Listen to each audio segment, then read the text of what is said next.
In today's video, I'm going to teach you how to fix the "sorry, we couldn't confirm it's you" error on PayPal. This common issue can disrupt your access, but don't worry, I'm here to guide you through straightforward steps to help you resolve it quickly and efficiently. First, open your web browser and navigate to PayPal's homepage. Once there, look for the login button and click it.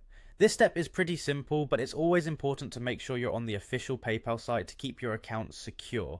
After clicking the login button, you'll be prompted to enter your credentials, so go ahead and input your email address and password.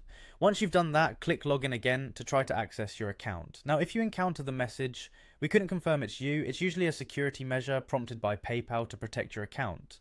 This can happen for a variety of reasons, such as an unrecognized device, a change in login pattern, or even potential threats to your account's safety.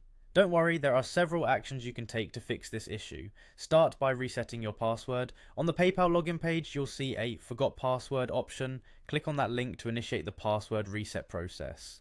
PayPal will guide you through the steps of resetting your password securely.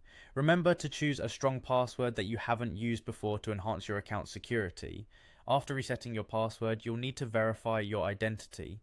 PayPal might prompt you to do this, and usually it involves receiving a code via text message. Be sure that your phone number linked to PayPal is accessible, and you can receive messages to complete this step.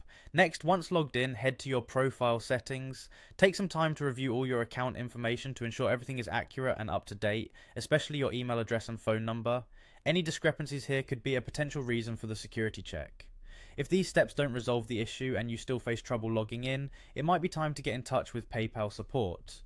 You can find contact options on the website. Look for the "Message Us" or "Call Us" choices for direct assistance. The support team can provide more personalized help to resolve your login issue. Sometimes login problems are temporary. If you've tried all the solutions and nothing seems to work immediately, consider taking a break. Waiting a few hours or even a day before attempting to log in again can sometimes resolve the problem without further action. I hope this guide helps you resolve the login issue with PayPal, maintaining the security and accessibility of your account. Thanks for watching, and be sure to check back if you need more tech troubleshooting tips.